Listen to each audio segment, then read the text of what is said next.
I went so long without it. Now I wanna read all about it. We've only reached corrections.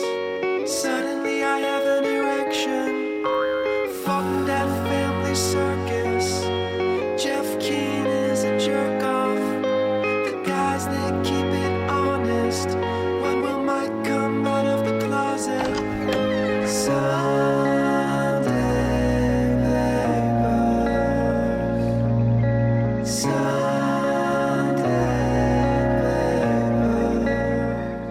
And Greg's gonna scream in 3, 2.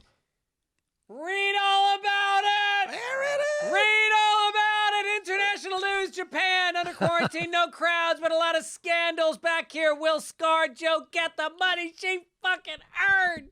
Read all about it. Well, all right, I'll listen, even though I didn't hear that. I didn't really get it. Well, the drivers waiting at the Lincoln Tunnel, they heard it. The little Yes. newsy boy was standing there with a fucking armful of papers. Echoing, bouncing off the canyons. Canyon walls in New York City. Got it. In New York City. Right? There.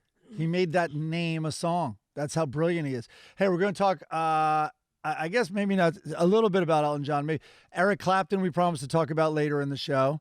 I think we're moving the my ire at Bernie Taupin getting so much credit to Billy Joel's songwriting. Billy Joel will absorb all of the hate this week. And I'm going to read an Andy Kindler routine that he's famous for because he deserves that credit and his exact words when he breaks down the song Piano Man. Top 5 songs about New York City. You're asking me? Obviously, New York, New York by Frank Sinatra. Uh-huh. If you take out Jay-Z, I would say, what is it? Empire? What is it? Yeah. What, Then you got what Lou Reed song or Velvet Underground song? what is it? Waiting for you. waiting for the man, which Yeah. is about a drug deal. Yeah. I mean, Walk on the Wild Side has really good New York images. Though there's a lot of great New York songs. That's interesting. Let's give it a thought. Let's give it a think. Let's give it a think, people. Send us your suggestions. fitzdogradio@gmail.com, and we'll read them. Best New York City songs. I would say. Does Tom Waits have one? I would say. What's the Some Girls? Oh yeah, sure. That's a great one. Not Emotional Rescue. Well, yeah. No, Shattered. I think it's Shattered. Taking Yeah. a bite of the Big Apple. Don't mind the maggots. Yeah. Yeah. I got Rolling Stones tickets, by the way. What? Where's the Yes. heads up? And no, they were so expensive. Is anyone else having this? I am telling you, Ticketmaster, not resale, over $500 Shut the fuck up. per ticket. Fuck the Stones. Fuck No, wait. them and their old Sorry. dirty assholes. Over $600 with charges. And I am not on the floor. That's total bullshit.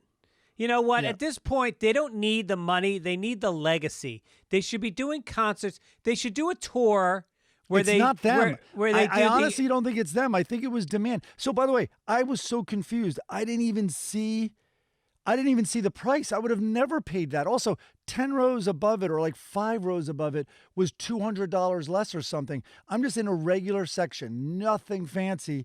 But they were all disappearing, the blue dots. I'm on a pre-sale fucking Ticketmaster like a junkie, and I'm just trying to catch 4 dots in a row, and they're all disappearing.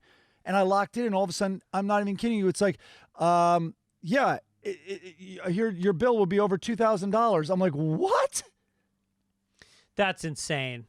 That's fucking crazy. Yep. I wouldn't pay that. Thanks for inviting me, but I wouldn't pay that. Well, so listen. I thought they limited you to 4. They limited you to 8. I eventually got 2, but I was trying to grab 4.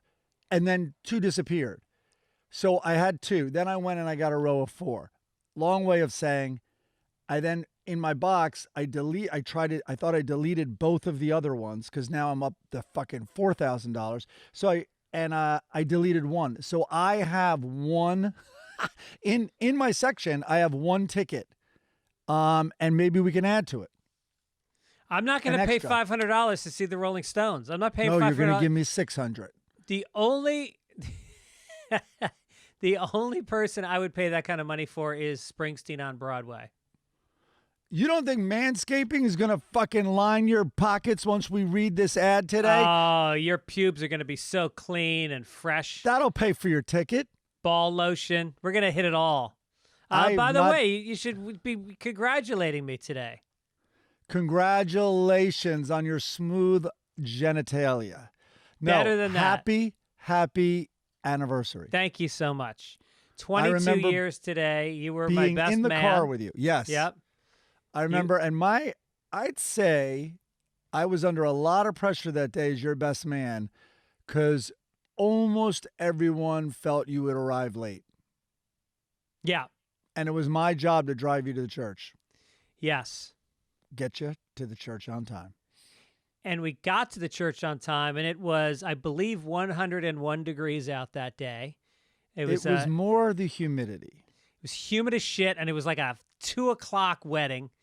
And it was in this church that was an old stone church from like the 1800s. And so it was like a brick oven pizza. The thing just fucking held all the heat in. There was no windows. And so we're standing on the altar, and we're, speaking of me getting there on time, we're waiting for Erin. It starts. Dun, dun, dun, dun. That old dun, dun, dun. Everybody turns around to look, which, by the way, is Wagner, and who was a huge Nazi sympathizer. Is that Wagner? Yeah. There go the Jews. Into the ovens. Oh, well, you didn't have to. And so her family's Jewish, so I was shocked that they okayed that song. But hey, they're well, Jewish. don't forget your father-in-law, not a huge fan of the Jews. Not a huge fan of the Jews. Well, not a huge fan of the state of Israel. Right. We'll leave it at that. We'll leave That's it at right. that. No, that's a very, very huge distinction. That's true. Yeah. All right, so we turn around and what? So we're waiting, and fucking 2 verses go by, 3 verses go by, and she's not there. And we're like, did she? Meanwhile, she was Julia Roberts' assistant at the time, and the film that they had just made was Runaway Bride. Oh. And so everybody starts joking about that. Where the fuck is she? I got sweat pouring down my face. As soon as the song starts, my tears start rolling down my face because I'm a crier. You are a crier. And I just kept crying and waiting. And then eventually, I guess her father was supposed to have been the one to go tell her to get. She was sitting in the air-conditioned limo, so she didn't sweat too much. And then he went and got her, and she had a broken foot. So then it took her even longer. Well, because she was also grabbing the door handles as they were trying to pull her into the church. So her foot got mangled. Yeah, she tried jumping off that cliff. That didn't work. Can you imagine marrying a comedian? What kind of an idiot? That's the only thing I don't respect about her. No, man, you're solid in other ways. You're also anti-comedian. You're atypically, whatever. We'll see my grasp of the English language. Someone nailed me pretty well on a letter to the editor about my my bad vocabulary. So anyway, you have these qualities, though, that like you are not a narcissist, which is exceedingly rare in comedy. It's funny you say that. I was talking to my therapist yesterday about that. I used to be afraid that I was a narcissist because I think when I was first starting off in my career, it was so all about me, which I think is what your 20s should be, is you really should just be focusing on career and figuring out who you are. You should go to therapy. You should fucking put 100% into your career. And I was really afraid of that. And so then I've gone out of my way to sublimate all narcissistic impulses. And I think that has hurt my career, but helped me as a person. And it's a trade-off that I've made. All right. So I know I talk about the show Dave a lot. Dave is an open book, the guy in the show. And I think one of the big issues in his life is narcissism. Yeah. And he deals with it in the show. And that argument that he had with his girlfriend, where it was great because they both had such amazing points, but it really was her time to shine. She was giving a speech at her sister's wedding, coincidentally, what we're talking about. So anyway, she's giving a toast at the wedding, and it's very and she needs a lot of help and all. And he though is in the middle of signing with a label for the very first time, and it's huge pressure, and the texts and calls are coming in. Anyway, long story short, one of the things he says was about narcissism, like, I have to focus on. She's like, this is my shot. This is it. And if I don't put 100% towards this for the rest of my life, I'll know I didn't put 100%. I didn't take my swings at the plate. Right. And it was so interesting. And then this season, did you see the one with Kareem Abdul-Jabbar? I haven't seen this season yet. Kareem Abdul-Jabbar's interview him. I'm really not giving anything away, but he said one of his biggest fears is like that he's like a narcissist. And he goes, but at the same time, like, I get letters. He goes, these are real. He goes, I get letters from kids who are like, I thought I was like marginalized. I thought I, was like ugly with acne or with OCD or with, all these things that Dave has that he's open about. And it like, thank you. Or like, it saved my life. And he goes, so I'm getting those because I'm out there, because of my career. Right. And he goes, so in a weird way, I feel the most good I can do on the planet is through my work, and my work requires me to be basically the most self-centered person right now. Sure. And I thought the show missed an opportunity. Kareem Abdul-Jabbar then goes, that's the most articulate defense of narcissism I've ever heard, or something like that, right? Yeah. But I thought a fair question to ask Kareem Abdul-Jabbar is, did anybody come between you and basketball between 15 years old and 35 years old, or especially 15 and 30? Yeah. Was even the person you love the most on the planet number 2 ahead of basketball? The answer is clearly no. Yeah. Well, yeah, I mean, that's the age-old question. If you look at people like Einstein, who basically had a child with his wife, he was working at a patent shop. He was making no money. He was publishing nothing. He couldn't get hired as a professor. And he sent his child away. He said, get rid of it. And the wife took the kid to the parents' house back in Austria and just fucking dropped him off. And they were living in, I forget where, like Vienna or something. Huh. And he abandoned his child and denied he had one for the rest of his life. Did not know that. Yeah. Now, some viewers might say there's a difference between narcissism and a focus on self. That narcissism, comes with a real emptiness inside and a real unhealthy ego. So there are differences, but I guess we're talking about just being incredibly selfish. Yeah. John Lennon abandoned his kid. Yeah. So he could be all about peace and love and love and love and love and fucking ignore your child. I got mixed feelings about old John Lennon. Do you? I prefer Paul. I think some people are Paul people. I know. I guess all four. I think there's quadrants of who you relate to most in the Beatles. Who were you? A John guy? Well, it's very interesting you asked that because I thought McCartney was goofy. You have to understand, in our formative years, he was doing complete bullshit like Ebony and Ivory. He also wrote the worst Christmas song. And ironically, or that's probably not the right word, coincidentally, the Beach Boys, I think, have the second worst Christmas song of all time. Christmas comes each time this year. So it's the worst piece of shit ever. So anyway, and John Lennon's, I think, is one of the top 5 Christmas songs of all time. Yeah. So war is over.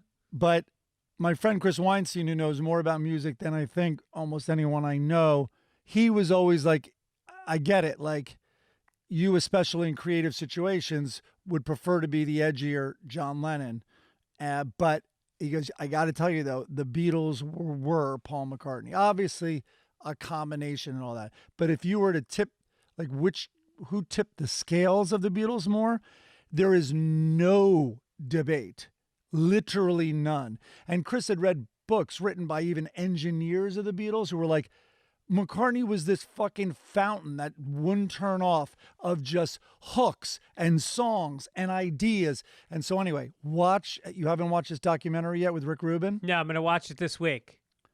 If you're thinking you're a McCartney guy now, just wait. And by the way, he's so generous, which I know one could say is easy to do, but he's so generous with his praise of John and all this, John, Ringo, George, all of them, and other bands. Yeah. But it's so worth watching. It's so interesting. I can't even tell you. Half hour each.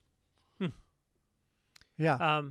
So we got a note from Daniela from Holland, who was wondering if you enjoyed. We had a listener sent us this unbelievable care package from the Netherlands. It was incredible. All kinds of desserts and treats and candies and cookies. Daniela, thank you so much. I enjoyed. I even had one last night. The last bit, it was a wafer-like cookie that was it caramel in it? It wasn't chocolate. It's unbelievable. It's like a caramel.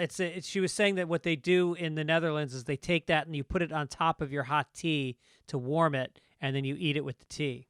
I did the opposite. I broke it up, put it in ice cream. That shit becomes rock hard. And I thought I was going to chip my teeth, but it was delicious. Oh, speaking of rock hard, we're going to have an advertisement later for our friends from Blue Chew. Yeah, we are. Our song this week, we want to, of course, thank... That was incredible. John Cabrera, who is a world-class musician, and we are fortunate enough to have him focusing his OCD on writing songs for us right now. Nice, mellow one. By the way... Wait, did you want me to look up his email? You forwarded it to me? It was very well written and a little peek into the art of songs. Go ahead, I'll look it up. And just a heads up again, I've mentioned it in the past, but a couple people have written songs that were covers, and we can't play covers. There's an algorithm that YouTube uses, and they will track and flag a song that's a cover, and then we lose they won't play our ads. So we can't have covers. Sorry for the people that have wasted their effort in making them, but change them up a little bit. We could still use it. Just change it up. All right, what's his name? Give me his name. I'll put it in my search. I can't find it. John Cabrera, Cabrera. Cabrera.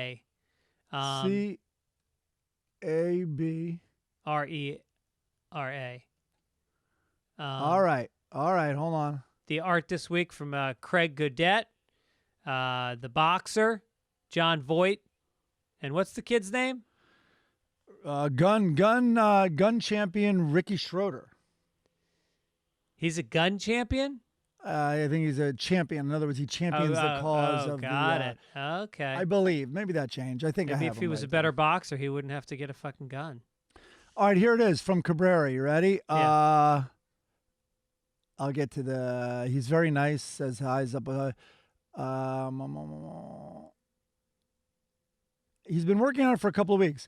I've enjoyed many a night getting, maybe I shouldn't read some of this. Anyway, enjoying himself and ripping guitar solos over this track, but for some reason, I just couldn't nail it down. Sometimes we spin and overwork an idea so much that we lose sight of what's important. I bet Bernie Taupin has no idea what that's like. No shit. Yeah. Sadly, when all his fucking drivel, which we'll get to in a minute, fell into envelopes that got mailed to a genius. Anyway, this was definitely one of those projects that I had to take a step back and remember that sometimes less is more. And so I thought that was interesting, like a guy who's struggling with a piece of art. Yeah. And you know, sometimes you forget like what the essence of it is, you know? Anyway. Right. Great song. Great song. And some corrections. Nate Bartley said shark fin soup is a Chinese thing. I may have falsely attributed that to the Japanese. Nate's wrong. Okay. Yes. Chinese soup, shark fin soup is a Chinese soup. But the Japanese, I think they may kill more sharks for their fins than the Chinese. There you go. And their biggest plant, which I think is the biggest killer of sharks in the world, then exports a lot of the fins to China. Huh. But Japanese very much enjoy shark fin soup also. I've never had it. Does Campbell's make it? They do not. America, very against it. MC. Japan's one defense, I'll say this, is in that plant or whatever it is, because it's come under a lot of scrutiny internationally. They do the buffalo thing where they claim they use every part of the shark, where so many of the shark killing operations famously get them on deck, slice the fins off, and throw the still live shark who can't swim back in the water. There's a place in hell for people that do that. That is so fucking cruel and sick that they would do that. Let's begin with what the Chinese do to some of their own people. Why don't we begin there and then get down to sharks? Yeah.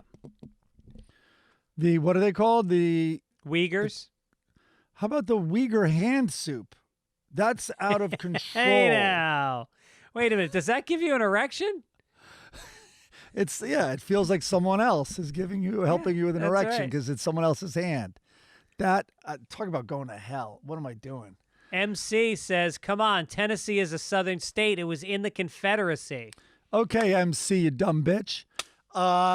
Yes, it is in the southern region, but I don't think I'm that far off. I'm flying to Memphis. How about this?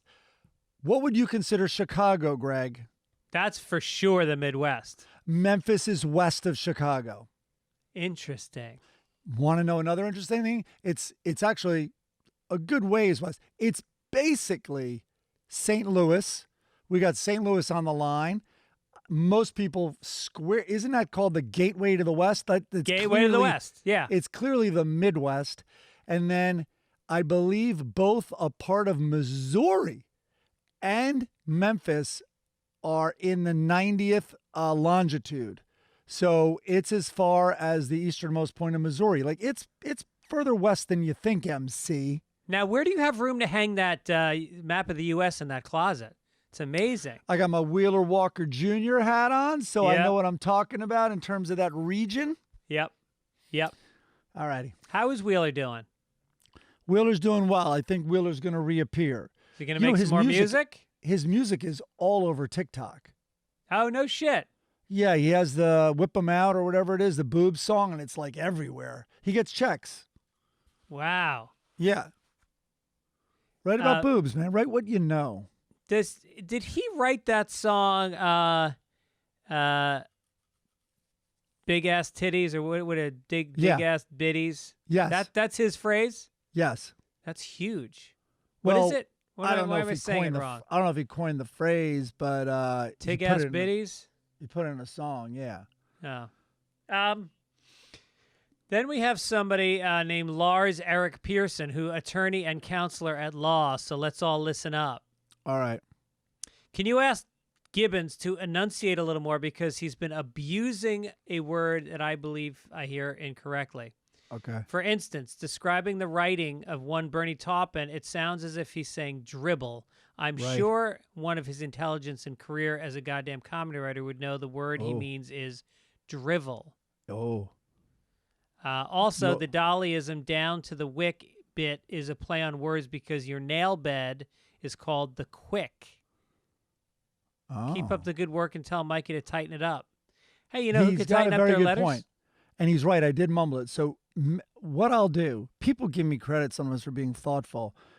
And I guess I'm thoughtful, except my thinking is searching for a word that is out of my grasp. And so anyway, when I was on my diatribe against Bernie Taupin, but it's interesting, dribble sort of works a little too, because dribble, the noun, can be drool. And so, like, it's kind of like he's drooling out. It's just this mess, you know? But I was, in fairness, I think I was looking for drivel. Yep. Yeah. And as far diarrhea, as another D word would have worked. don't forget, folks, very exciting month coming up for me. I'm hitting the road hard doing some stand-up comedy. If you want to come see me live. You and the Delta variant are hitting the road super hard. Why do that? I mean, I'm trying to get people out of their fucking houses. I want you to go viral. We're going to lose some lives. We're going to have some laughs. Bananas. I'm going to a club called Bananas in New Jersey. Yeah, you are. And it's August 6th through the 8th. It's in Rutherford. Go to fitzdog.com for tickets. Dr. Grins in Grand Rapids, Michigan. August 19th through the 21st. A club is called Dr. Grins? That's correct. Oh, I think we talked about this last week, that how did a dentist not grab that name Right.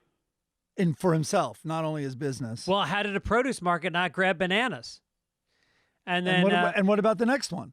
Buffalo Rose on August 26th through 28th in Golden, Colorado, which is just outside of Denver. Hey, Michigan, take Michigan's temperature. Would they ever come watch our podcast? Because now that my daughter is going to Michigan, I would make the road trip with you. Right. Okay.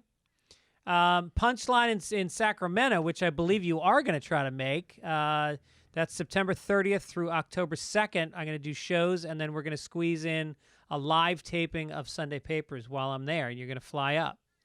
Man, I'm not flying. I'm dry. I mean, that's a perfect time of year to go to Yosemite. I might do that too.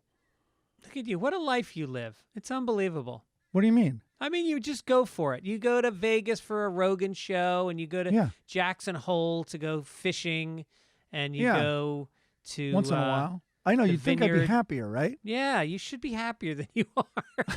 What's going on?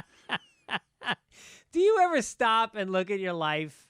I do this all the time, and I go, there's nothing missing here. Like, anybody should be happy to be happily married, have 2 healthy kids, live in a cool place, do what I do. And you just go like, what the fuck what are you so miserable about? I know. Look at me, man, in this closet.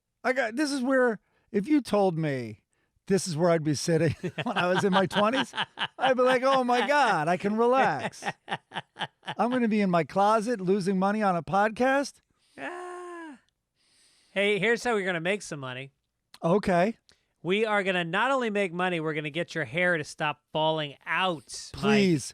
Mike. It's as if I had chemo, which my mom is going through, so I don't treat that lightly. But anyway, it's whatever. I was on that drug Accutane a little bit. It has not stopped falling out. So for the first time in my life, the shampoo, I don't have to tell you this, you shampoo your hair and like the white suds, and you see your hairs in your shampoo. Yeah. That's never happened to me before. Go ahead. Well, now is the time for you to get involved with Keeps, because Keeps, 2 out of 3 men are going to experience some form of hair loss by the time they're 35. Ooh. And these people at Keeps, they got 2 FDA-approved medications that can prevent hair loss. They do both of them, so it's a cocktail, and it really works. You do an online doctor consultation, which is super easy, and it's virtual, and they deliver it every 3 months. You get your shipment sent right to your house, and there's not a picture of a bald guy on it. Nobody knows what the package is. Nobody, other than the fact that you're on a podcast telling millions of people that your hair is falling out. Nobody will know that you're doing anything about it. No, it's discreet packaging that says sex shop. So it throws them off the scent entirely. Gay sex shop. We have to treat this ad respectfully. Okay, that was a joke. Go ahead. Treatments start at just $10 per month. That's it? Yeah. No, it's insane. I'm actually not chiming in like a shill, because I've just looked into like going on Propecia or something, and that is nothing comes down close to that number. If you're thinking about doing this kind of hair thing, if you're already bald like me, this ship has sailed. But if you're like Mike, right now, if you're ready to take action and prevent hair loss, go to keeps.com/papers to receive your first month of treatment for free. That's keeps.com/papers. Get your first month free.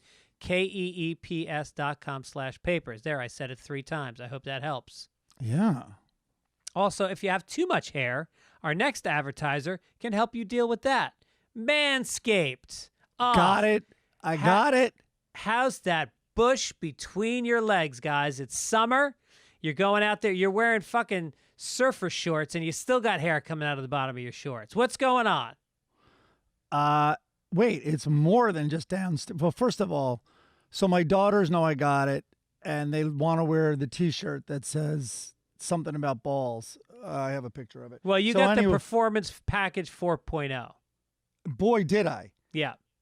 Here's the thing, though. I don't know if my girls maybe sneak in and use it they're in their late teens now.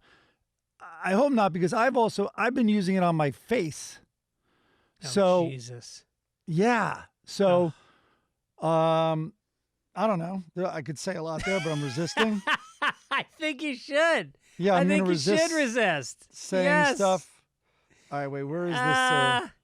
If So you Manscaped go, then says, here's the picture on Sophie. Your balls will thank you. oh yeah, the T-shirt. Owen wears it almost every day. He loves the T-shirt. And this new Manscaped, the Performance Package 4.0, comes with their Lawnmower 4.0 trimmer, the Weed Whacker for your ear and nose hair, the Crop Preserver Ball Deodorant, Yeah. the Crop Reviver Toner, Performance Boxer Briefs, and a travel bag to hold your goodies. Yeah. It was impressive. Like, and by the way, whatever. You read the ads on this. I don't really read the ads, so I'm actually telling the truth. I had a nose hair trimmer thing that I got from CVS, and I actually bought the most expensive one because they all suck. They all and suck. They stop as soon as you Yeah. get a hair, and then it yanks it. Right. This one is great, and so is the trimmer. I'll tell you why. It's because the new Lawnmower 4.0 has a 7,000 RPM motor, a 4,000K LED spotlight, and it's waterproof. You can lay naked in the dark in your shower and groom. I don't know why you do that, but there's a headlight. You can see everything. You gotta hide, and then no one will come in if they hear the water running because you're shaving your ace hole. What? So listen. But I like that it can be at night. Like you have a light on it. It reminds me of those vacuum lights. Like, Yeah. and I know a million comedians did bits on them. But Oh, like, I what's did one. going on? Yeah, the mouse was running across the floor. He got frozen in the headlight. Oh, yeah, I did it. Use the Crop Preserver Ball Deodorant, protect you in the heat, and then give your beach balls a boost using the Crop Reviver. Manscaped even threw in the 2 free gifts, the boxers and the shed travel bag. Get 20% off plus free shipping with the code PAPERS at manscaped.com. That's 20% off plus free shipping with the code PAPERS at manscaped.com. Escape the shrubs and weeds this summer and shine with Manscaped. Okay, there you go. Mike, we made some money. All right, thank God. That's all you care about. What are we doing? News? Oh, Let's do wow. some This is a news. dirty show. Okay. My paper is so out of crinkles. There we I go. don't even have. Extra! Extra! Read all about it! Extra! I haven't had I a new gotta paper in I a have while. to cancel my papers. Let's start off with a woman. Oh, boy. Now, sit down, hold the kids' ears because this is some nasty shit. I don't know. That sounds like judgment. A woman who let her dog lick peanut butter from her genitals. Well, I don't know about let him. I'm listening. I mean, if you put it on your genitals, you didn't know what the dog was going to do. Right. She filmed the just vile like- act for her boyfriend, and she's been fined $500, but will be allowed to keep the pet. All right. Do you know the backstory of this? But The boyfriend was being arrested for something financial. oh, And the cops obtained his phone. uh-huh. And on the phone, the cops hung around this. They gravitated towards this video. Oh shit! And then they charged her. Wow. Yeah, I don't know if that's a lot. I mean, I think she wants it to all go away because she now has been like suicidal and stuff like that. Probably because she hasn't been serviced in a while. But Yeah, well, I was gonna say leave her alone with the dog and some Jiffy, and I bet she'll cheer up pretty quick. It's kind of it's a win-win-win, isn't it? She gets licked, the dog gets some peanut butter, the boyfriend gets the video he wants. The only loser is the guy trying to go down on her next. Good luck competing with a slobbering, motivated terrier. is it chunky peanut butter with some left in the crevices? So I remember telling you, like, Norm Macdonald's the funniest human being, like we know, right? So it really is true. So anyway, we'd be in the writer's room, and he loves being obviously contrarian, but he really likes undermining people's blind spots that they might have with their views. So he loved when he would find out someone was very, very, very pro-animal, right? And there was some story, or like it was like sex with animals. He would love to point out. He's like, yeah, he's like, you're fully aware that the laws against sex with animals are to protect the humans. There's no thought. There's no thought regarding the animals, like having sex with a horse. Like there's zero thought from like law and society about, oh, that would be bad for the animal. It's not. Well, I have a whole bit about it. It's like, if it's illegal to jerk off your dog. But meanwhile, like, who's the victim in that crime? He's trying, whenever I rub his belly, he tries to put his dick in my hand. I'm just being a good guy. The victim might be the people on the public bus with you. Right.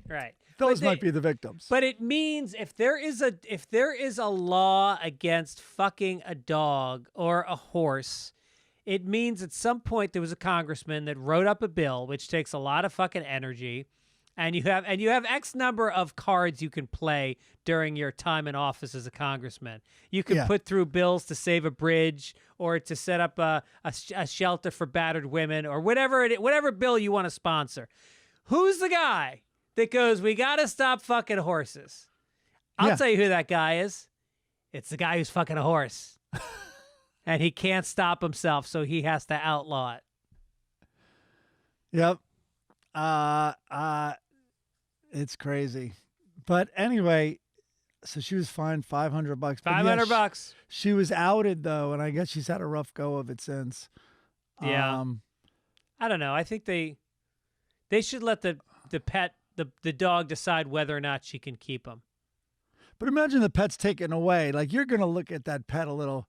So why is this one up for adoption? Oh, really? You're going to look at it a little differently. I think he's going to end up with a female owner once they hear the backstory. You're in the kitchen. You're in the kitchen. The typical. You're in the kitchen, like opening, like the pantry or the refrigerator, and the dog's just looking up with wide eyes. And the thing is, what it's thinking. There's no forgetting that. Yeah, that dog goes downtown. He knows the routine. Here's another creepy story. Oh, lovely. A Connecticut landlord allegedly, and we always say that on Sunday papers, sneaked into his tenant's apartment. Podcast. Sneaked into that's what we should call the podcast, the alleged podcast. Sneaked into his tenant's apartment to sniff her underwear.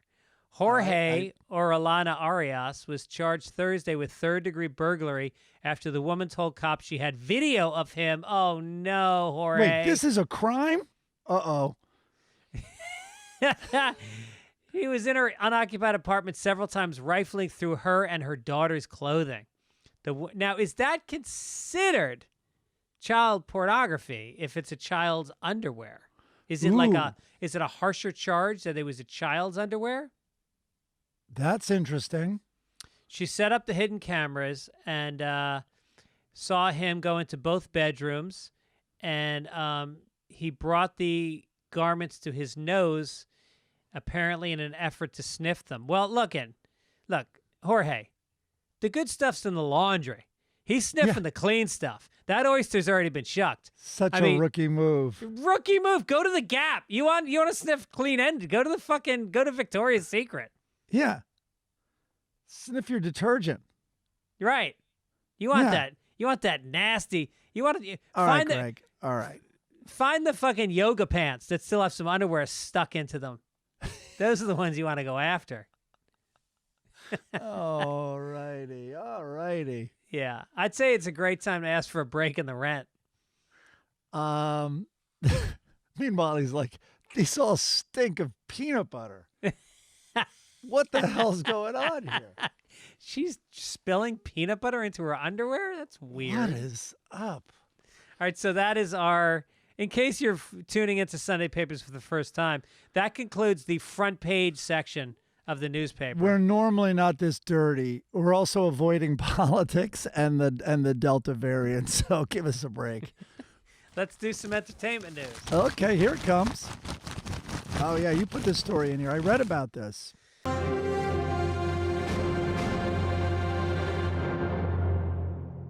Well, Disney, which is a very big company, is going head-to-head with a very big star.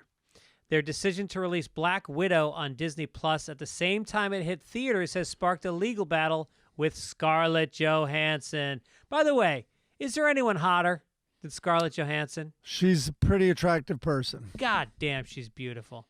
Attorneys for Johansson allege that the star's contract was breached when the studio opted not to debut the film exclusively in theaters, which they say depressed ticket sales. So a lot of her compensation was tied to these bonuses if it hit benchmarks. I thought they worked all this out because there's been a huge controversy when they started doing this a year ago, and didn't they work this out how to fairly compensate someone for this? She says she was promised that they wouldn't do this, and Disney did it, and apparently their stock, because they sold the movie for $30 on their website.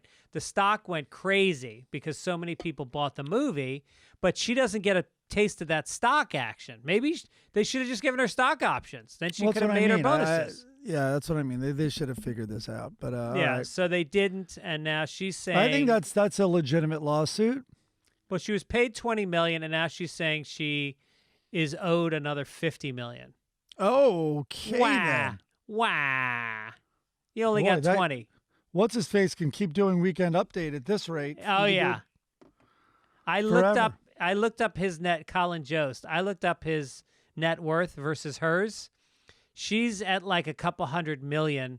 They say he's worth $8 million. There's no fucking way. How would he possibly be worth $8 million He's if not. he didn't come into the equation with money? His salary for Weekend Update is $500,000 a year. He's been there for, I don't know, say he's been there. Wait, is it that high? Yeah. Because SNL is famous for paying nothing. Well, he gets $25,000 an episode, apparently. And then if he does 22 episodes, that's $500,000. And then he does, a voiceover here and there. He's been in a couple indie movies. That doesn't pay shit. There's no way that guy's worth $8 million. Right. They need this fucking money. But if he's married, I wonder if they figured that into it.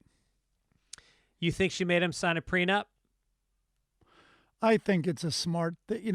Our young listeners, which I don't think there are any, but they would, they view that as a personal thing where when you have two basically companies, and by the way, they're probably literally S corporations, then it's a business transaction. It's like, hey, before I knew you, I had $95 million because of my company called Scarlett Johansson Inc.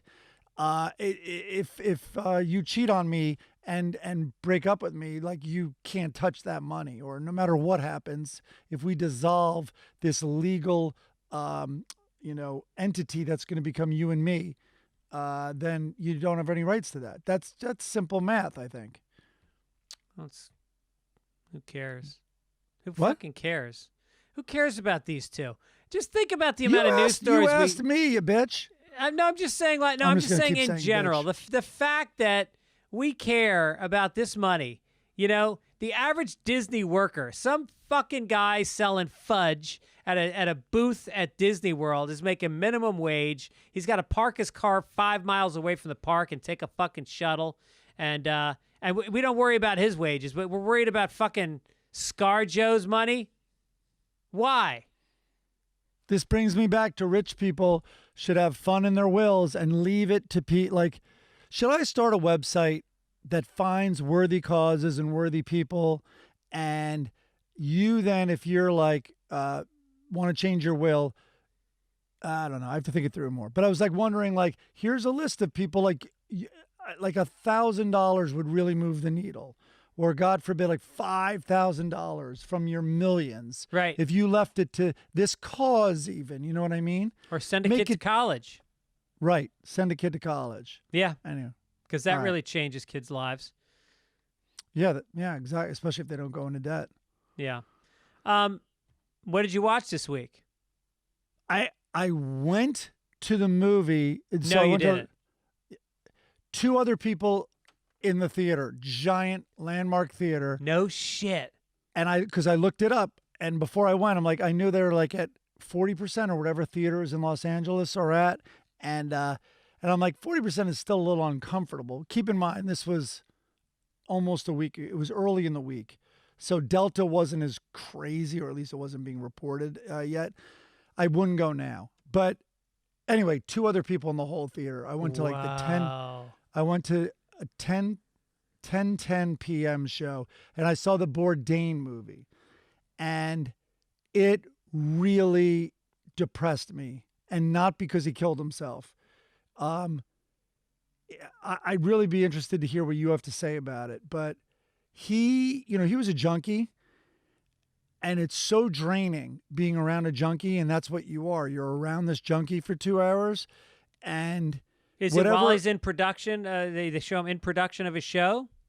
No, but what I'm saying is he quit heroin, but he's still an addict, right? And so whatever then was in his life was trying to fill this bottomless void. Yeah, and maybe because we're in the arts, we're around more people than usual in life, but like it also he so hated himself, right? So listen, I'm better about it now, but I wasn't a huge fan of myself, so I think that's why it bummed me out so much. So like picture me in my 20s in New York, and that's what they were showing.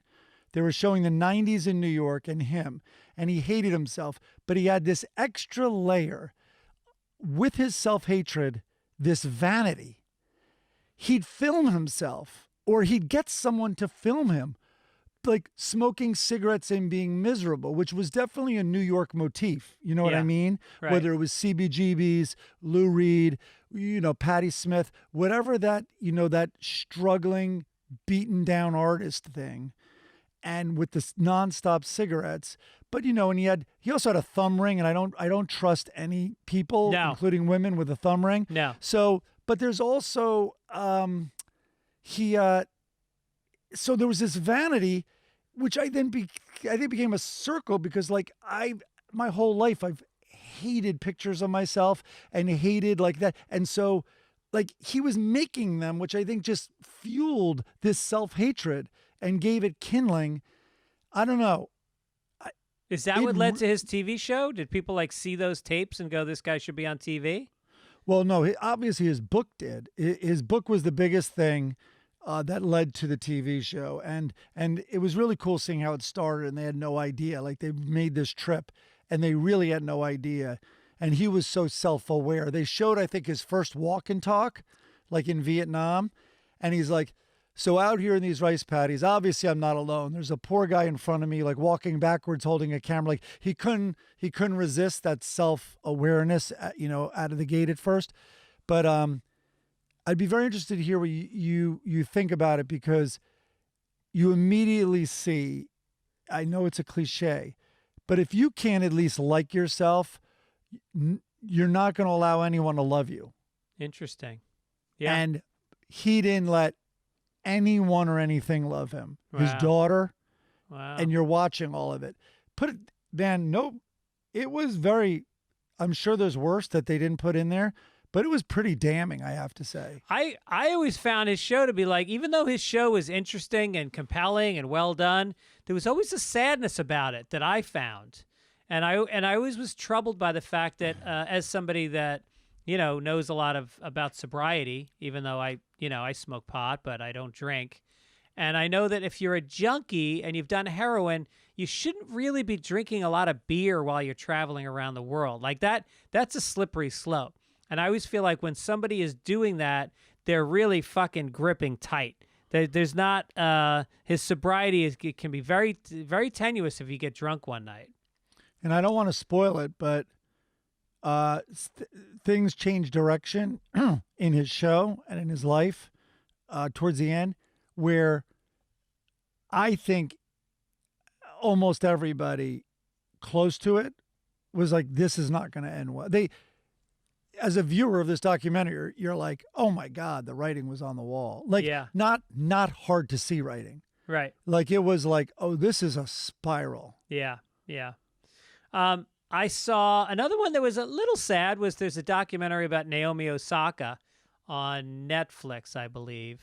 Was the sad part that she had shoes on the whole time? She didn't. She was actually getting massages, and it showed her feet. And tennis players' feet are a little tough. They're a little on the tough side. mangled. Yeah, they're mangled. It's the equivalent of basketball with the amount of it's more than it's more than basketball, the amount of crazy pivots Yeah. and on a hard surface. But she is she's a very complex person. You know, she grew up, and everybody knows, like, culturally, that she's you know, the mother is Japanese and the father is from Haiti, I believe. Haiti, yeah. And but she grew up, and they really were like the Williams father. He was like, he had a vision that his kids were going to be tennis stars, and they were put on public courts for 8 hours a day, every fucking day growing up. That was it. And he hit balls with her, trained her, and at one point, it was like her birthday party, and she said to her mother and father, "Am I doing okay? Have I accomplished as much as you had hoped I did, or have I not done enough?" She had won 2 Grand Slams at this point when she said that, and her voice, you just hear how constricted and passive her voice is. She's very much like a, you know, product of the driven father, and you can see why she's having mental I'm waiting problems. for the sad part. Well, I'm kidding. What was their answer? The mother said the right words, but you could see that, you know, she's coming into her own now, and I think that what's happening with her pulling out of the French Open and Wimbledon, and getting knocked out of the Olympics in the 3rd round, she's going through a change where she's going to own herself. She's gotten very involved with, like, Black Lives Matter. She's become very politically aware. She's become, you know, I just wish she would. There's too much shit thrown at these young athletes. You don't need to launch a fucking jewelry line. You don't need to be a model. You don't need to meet every fucking douchebag ad executive that's giving you money. You're already making enough. You're making enough. You don't need $100 million. You need $10 million, which means all you got to do is train, play tennis, hang out with friends, be with loved ones, keep your fucking head together. All this other shit, all this fashion and, you know, launching products, it's unnecessary, and it's making them all go fucking crazy. I hear you. You know what I was looking up was... Speaking of which, we have T-shirts available.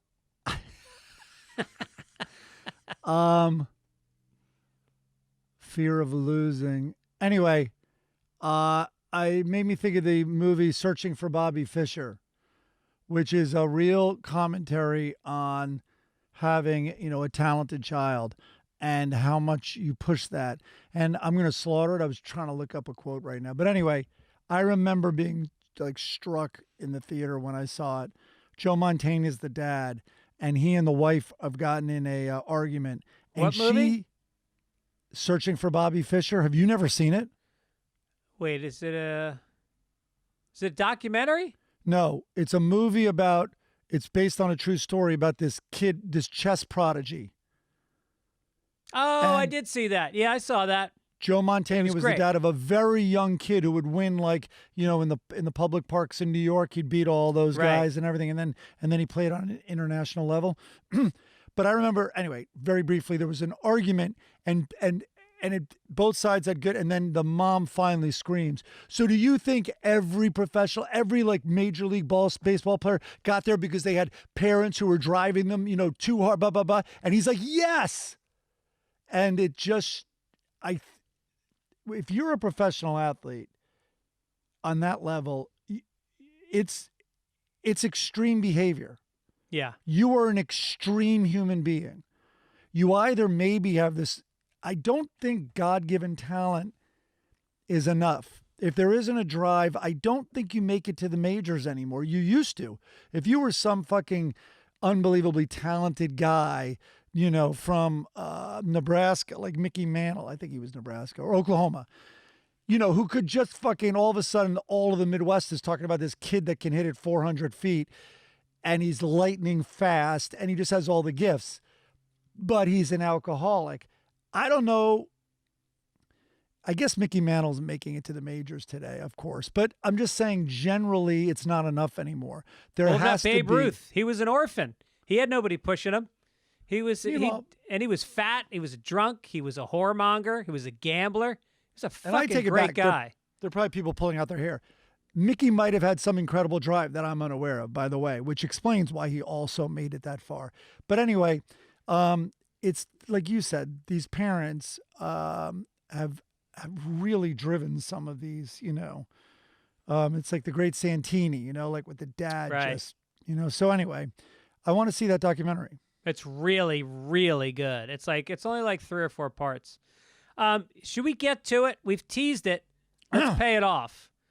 We are transitioning. We're pivoting from Bernie's Taupin to Billy Joel this week. And I want to start you off with a couple of my favorite lyrics. Because Billy Joel, here's the thing about Billy Joel. First of all, I hate that we're being haters against people that are hugely talented. As much as you might hate Bernie Taupin, I mean, there's a level of success he's achieved that we will never fucking touch. And I don't I hate. don't like the optics of being the person that's hating on them, but exceptions must be made. We're having an overreaction to hopefully correct it a little bit. Yes. Like that Bernie Taupin's in the Songwriting Hall of Fame, I think is wrong. Wow. Well, You said it. he wrote some of the biggest songs ever, but not the music. You know what I mean? Yeah. His life has also been way too easy for what he created artistically. Well, Billy Joel, who I believe is responsible for a half a dozen genius works of art songs. Oh boy. Scenes from an Italian restaurant. Just the Oh, way yeah, you bottle are. of red, bottle of white. Yeah, it's real poet laureate stuff. Whatever kind of mood you're in tonight. Oh, he found a rhyme for it. Here That's is, impressive. and then he is capable of his Kokomos. You know what He- he was? Billy Joel was Bernie Taupin and Elton John put into one. That's probably exactly right. He's a great piano player. He's a great performer. He knows pop music. He And he took understands pop bottle music. of red. You're handed bottle of red, bottle of white, whatever mood you're in. You're like, is this a first draft? But then he puts his fingers on the piano and it's bottle of red. All of a sudden it's something. Well, no piano music can make this sound right. This is him trying to be a fucking common man, which is what the most annoying part is. This upper middle class kid from Long Island trying to play the common man in Uptown Girl. Uptown Girl, I can't afford to buy her pearls, but maybe someday when my ship comes in, she'll understand what kind of guy I've been, and then I'll win. Are you shitting me?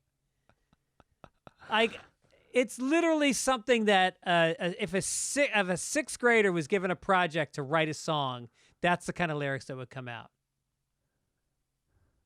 All right. You have a Captain Jack thing here? And then we got Captain Jack, which is it's about him talking about doing heroin. Yeah. Heroin. So you stand there on the corner in your new English clothes, and you look so polished from your hair down to your toes. Oh, you didn't go with nose. But Okay. still your finger is going to pick your nose There's nose. after all. But listen to it performed, and it sounds weighty. It sounds important. It sounds moody. Okay. I was going off on Billy Joel with his tonic and gin line in Piano Man, and someone told me, wait a minute, you've heard Kindler's bit on this.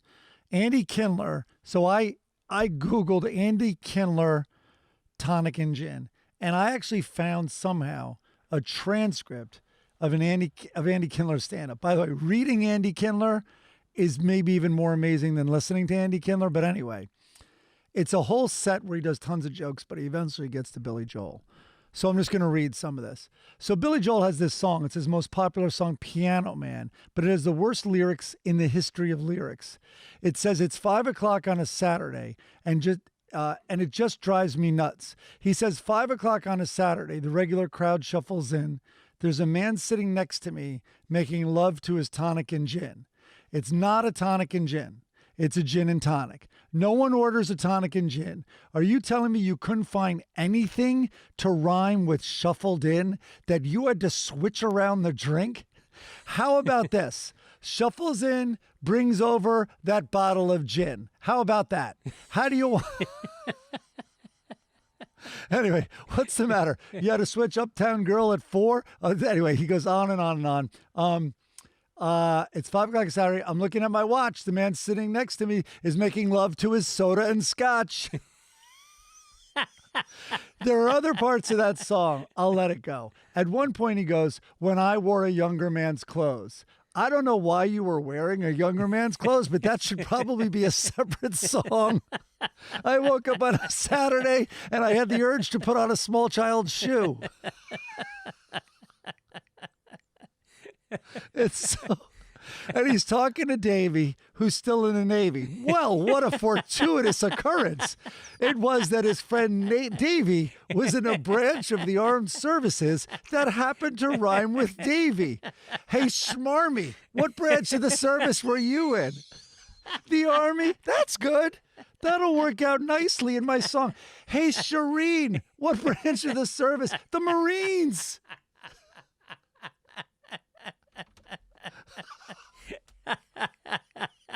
Hey, Schmarmy.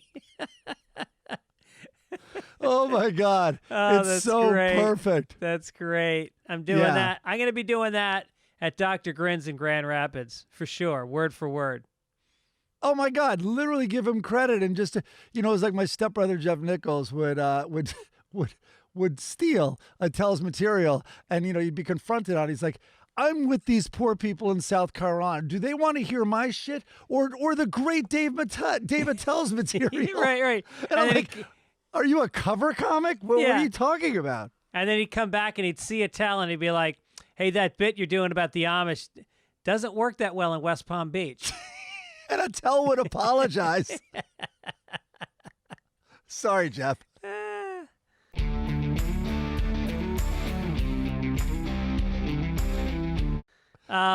Speaking of West Palm Beach, let's do a little Florida Man. Okay. Nice transition, God, Fitzsimmons. this is a gross podcast today. All right, man, 76, cops a plea regarding home castration. Ouch. An elderly Florida man today copped a plea to felony charges in connection with his bloody, botched castration, which is a little redundant, of a man he met on a eunuch website, a crime for which he was sentenced to 3 years in prison, according to court records. Following his arrest, Van Visrick, that's his name, insisted to police that besides removing his own testicle once, he had only performed one other castration. The patient was a Florida man named Scott. As I'm reading, I'm like, why did I put in this detail? This is why. The patient was a Florida man named Scott who used the online chat handle Wannabe Dickless. Wannabe Dickless? That would work. That handle would also work on Bumble for your Bumble profile. So he promised this guy, if I recall, maybe he the should just article, marry a Jewish woman. the castrating part. If he wants to be dickless.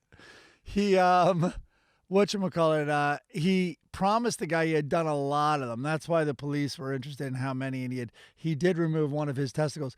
But so he got this guy, and I think it was like in a La Quinta Inn. Oh, God. And he couldn't stop the bleeding, and he said the bleeding was so profuse he couldn't see where to stitch him up. And so 911 was, anyway, the guy lived, I believe, and then wasn't going to press charges because, that's what he signed up for, I guess. But I don't know where it's at now. But he is being charged, the castrator. Well, if you're going to press charges on this guy, I mean, you could sue him. How much money do you think this guy Van Riswick has in the bank if he's doing castrations at a La Quinta Inn? Do you think he's a doctor? I don't believe he is. No. No, he's not. He grew up on a farm and was exposed to castrating cattle and stuff. Oh. And also he's a hunter and he's used to prepping animals and cutting them up and all that stuff. I believe that is his experience. Well, we're all animals. I mean, that seems like he's qualified. Well, I mean, he's more qualified, I will say this, than someone who's never done that or been exposed to it. Yes. Yeah, sure. Yes, I think he knows how to cut skin and all that stuff. But yeah, but meanwhile in Florida, in the police station, probably not the most fascinating story of the people arrested that day. That's the crazy part of Florida. Right. What are you in for? Oh, castrating a guy in La Quinta Inn? Huh. Yeah. What about you? And it's the craziest story ever. He's like, oh, like it didn't. Mine was at Motel 6. So wait, you were just trying to remove his testicles? Because I wore a woman's skin in the Motel 6 right on that same street. Yeah, right. Yeah. How did you pay the guy? I stole a ATM machine from a 7-Eleven around noon yesterday. Oh, Florida. All right, let's go international.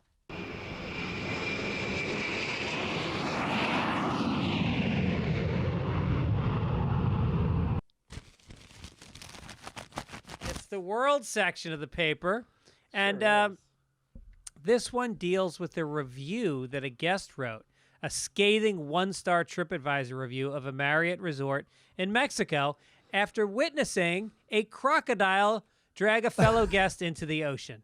Now, the still got a reviewer star. praised the food and staff at the Marriott Puerto Vallarta Resort and Spa before describing how her traumatized friends had to save their fellow guest from the crocodile. She also criticized the hotel's response to the attack. The resort later apologized for the, quote, unpleasant experience. Oh. Natalie, who uses the TripAdvisor name Natalie135, started the review with feedback on her room and dining options. Quote, the room was clean, although it had a bit of a moldy smell. Food and staff were absolutely excellent, although I wish there were more dinner options available on site. Based on those items alone, I would have highly recommended the hotel. However, that's a big however. The only deterring factor for my not recommending to others is the fact that my group of friends rescued a young girl from a 12-foot crocodile. The hotel responded, quote, while we are pleased to learn that our food and services were excellent. Yeah, lead with the positive. We apologize for the unpleasant experience you had during your stay with us. We're greatly concerned about this situation, and we review our plans and procedures often and work closely with the appropriate authorities on an ongoing basis. How about this? Get rid of the crocodile. And by the way, that's your mold smell. It's crocodile lay. It's not our Yeah, rooms. We clean our right. rooms very thoroughly. Right. And they really shouldn't be playing Crocodile Rock, which you want to talk about bad lyrics. There it is. I remember when we were young, me and Susie had so much fun making love and singing songs. You know, the other Had thing an you old can do. gold Chevy and a place of my own. Oh, boy. The other thing you do is look up, like on that amazing album, like his best album of all time. I'm forgetting the name of it. Chateau. Goodbye Yellow Brick Road. There's like there's a song called Jamaican Jerk. And Taupin just shit out this weird, and you know, for once Elton didn't know what to do with it, and like so he put an island vibe on it and a Jamaican thing, and it's not good. So that's really interesting. Go listen to bad Elton John songs, and you again you feel sorry for Elton John. Yeah. Because yes, that's what most people would have done with those lyrics. What can you do? He didn't hear God that day. Yeah. Here it is. When she gets up in the morning, it's enough to wake the dead. Oh, she turning on the radio and dancing on my head. It's no good living in the sun, playing guitar So all she's day. She's a tiny dancer too. She's dancing on his head. Boogalooing with my friends in that erotic way. Come on, Jamaica. In Jamaica all day. Dancing with your darling. Do Jamaica jerk off that way. Yeah. Jamaica jerk off. Wow. It's terrible. Yeah, that's bad. Um, So anyway. oh, by the way, we were talking last week that it's almost like divine when, like, some of those Elton John songs, and that's I've said this before. One of the best like critical words, like when you're criticizing art that I've ever heard, but positive, like when you're praising it, is that they seem inevitable. And a lot of artists speak to that. And we were talking about it last week.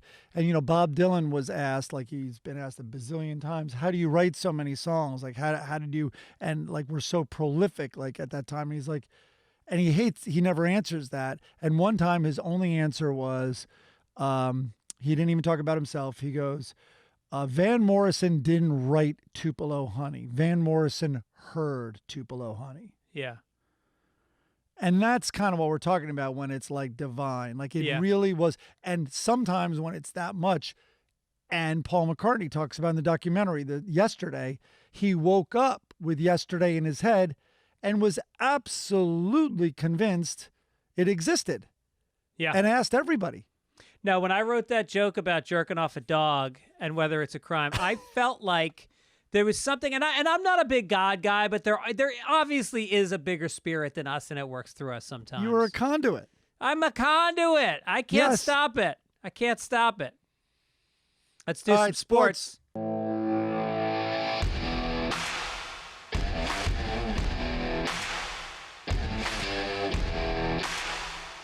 Mm-hmm.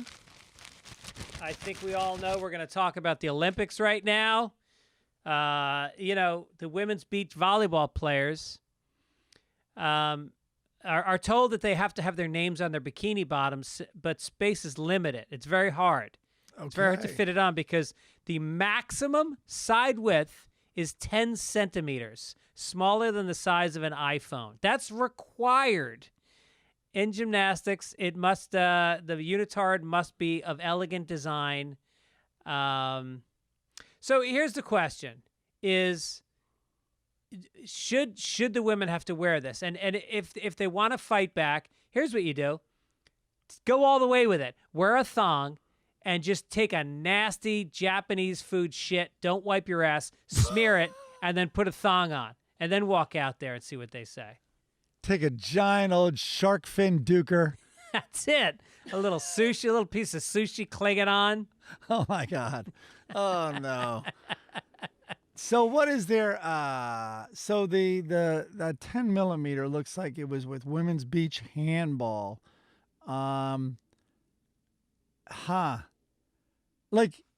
is there a disadvantage like rubbing like the moisture off your hands? So they're limiting. I don't know what they're thinking could be here. It's not. Is it truly for sex appeal as it seems? Well, they're beautiful women. They're in good shape and they're tan. And the Olympics is losing ratings every year. So, you know, eyeballs. I guess. They've really sexualized. There's one particular pole vaulter who is gorgeous. She's Russian or something. And they've actually made an effort. The producers of the Olympics said they're making an effort to not sexualize her as much because there's been so many clips that they've pulled of this cameraman following her ass as she walks away. Oh, wow. It's pretty phenomenal. Her body is pretty phenomenal. And then when she goes up on the pole. Oh, boy. And the worst part is they make them lick the pole on the way up. That's also an Olympic requirement. Yeah. All right. Dirtiest podcast we've ever done. I know. We're going to get flagged. Let's switch it over to Germans to really kill the mood. A German cycling coach is being sent home from Tokyo a day after he was caught on camera making racist comments during the men's time trial. Patrick Moster, the sporting director of the team, was urging on a German rider during the race as he rode behind Emmanuel Gebrigzabier of the North African country of Eritrea. Oh, boy. And Azzedine Lagab of Algeria. Moster used a racial slur that was heard on the TV broadcast. I wonder which one. Quote, I've never really understood what was... If I've really understood what he was shouting, that was totally wrong, said the commentator. Something like this has no place in sports. But then again, it seems that it really encouraged the German rider. I mean, you got to go to the well. When you're German, use what works. Yeah. I mean, we're Man. basically, the Olympics are they're reinforcing all racial stereotypes. The Germans are being racist. The Russians are doping. America's having mental health issues and getting high. Japanese and won't are get being vaccinated. pervy. The Japanese are being pervy. Yeah. Yeah. But, Bill Maher went off on, I guess it made news today, but last night he was back after a long break and he attacked cancel culture. But he really dug in against those that we talked about last week, those Japanese firings of people who like made a joke in the 90s or they said something inappropriate in a private meeting. And it's interesting, the points he made, I will say that. Yeah, it's tough. I mean, the Olympics are trying to stay so squeaky clean, but I mean, it's a dirty business. I mean, the fact that the Russians can't, they're supposed to be banned. Why are they in the fucking races? And they're still doping. They're winning gold medals, and they're still fucking doping, which is the reason why they're not allowed to be there in the first place. Allegedly. Allegedly. But Icarus, that documentary Icarus, man, where you saw a brilliant systematic doping strategy. It was incredible. Yeah. You saw Icarus? I saw it. Oh, that's another documentary, like the best ones in the world, started out about something else and stumbled into this gold mine. Right. Speaking of starting out as something else. The Olympics' first openly transgender woman, Stokes, thought it said Strokes, Stokes debate on fairness. When Laurel Hubbard, a 43-year-old weightlifter from New Zealand, makes her first attempt in the women's heavyweight competition on Monday, she will become the first openly transgender female athlete to compete at the Olympics. Transgender women may be bigger or faster than other women. Oh, so I put this next paragraph that I just started to read in there because I thought this was interesting. So someone was talking about the issue in this article and said transgender women may be bigger or faster than other women, but rarely are those advantages overwhelming. If they were women like Hubbard, If they were women like Hubbard. It's an interesting. If they were, women like Hubbard would be breaking world records and winning championships, which is not the case. Hubbard, who has won some regional events, only has an outside shot at a medal in Tokyo. Keep in mind, Hubbard's 43. She's 43. She's an old lady. She is now. Well, I don't know if she's an old lady. She's a rather new lady, but she's an old new lady. That human body is 43. Yeah. But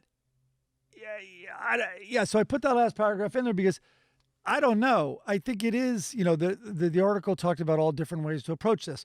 Do you have a transgender category, kind of like you have a female category and a male category? Like what could make this fair? Because I think it's not material that's easy to hear, but I personally do think it can be unfair. I mean, even if you're taking drugs to lower testosterone levels, that body was built on testosterone. Yeah. And is a different body, is technically stronger across almost every category. Yeah, I mean, Joe Rogan's gotten a lot of heat about talking about this, but I mean, I remember he was talking about it in terms of there was a transgender fighter in MMA who fucking destroyed this other woman. Fallon Fox, Chris is writing down as the name. And she is, I think, really hurt this other woman. And, hold on, Chris is writing, ended up losing to a, type slower, will you? Higher level woman. Okay. So she lost eventually. Woman. All right. So she did lose. But he got in trouble for talking about that. Well, you can get in trouble just by stating some facts. I'm now hesitating. I've mentioned it before. Oh, here, I'll just say it. Chris said Joe is absolutely right. Wait, I'm sorry. Hitler. Oh, is yeah. absolutely right. Oh, and Joseph Goebbels. Oh, That's Joe. weird. Yeah, we're talking about Joe Rogan. We're talking about Joe Rogan, Chris. Yeah. Here, I'll just say it. There are many, this is a fact. Fact. There are many high school male tennis players that could destroy Serena Williams. Oh, in here tennis. you go again. It's just a fact. It's not And a fact. It's a. What do you mean? You're postulating that. That's not a fact. It's true. I don't know. What do you want me to say? It absolutely would happen. So anyway, I only bring that up because there's a disadvantage. Men's strength and skill set gives them an incredible advantage in a game like tennis and obviously basketball and things like that over women. And so, and there's things that women are better at. I mean, I think it's been proven, I think it is facts, that incredibly long distance running, I think women have an advantage. And again, it's because of physical attributes that skew female versus male. Oh, is So that anyway, right? Women long distance runners have an advantage? I believe I have that right. Then why don't they win the Olympics? No. Why don't We're they win talking about like, marathons? no, we're talking about like 100-mile runs. Oh. Like 3-day run, like stuff like that. And Yeah. again, I don't have all my facts in a row. But I'm trying to throw the ladies a bone here, Greg, and now you're fucking it up. So anyway, it's just that, so when it's a trans woman who might have been male for most of their life, or especially through puberty, I think the issue becomes incredibly tricky. Yeah. And I don't think drugs that suppress testosterone and that increase, whatever estrogen, I don't think that is totally the answer sometimes. Okay. Yeah. Here's Chris writing, women may be faster than men over 100 miles. He puts it in quotes, but doesn't tell you where it's from. That's helpful. Well, that's just because women, obviously, like in everything, just won't let it go.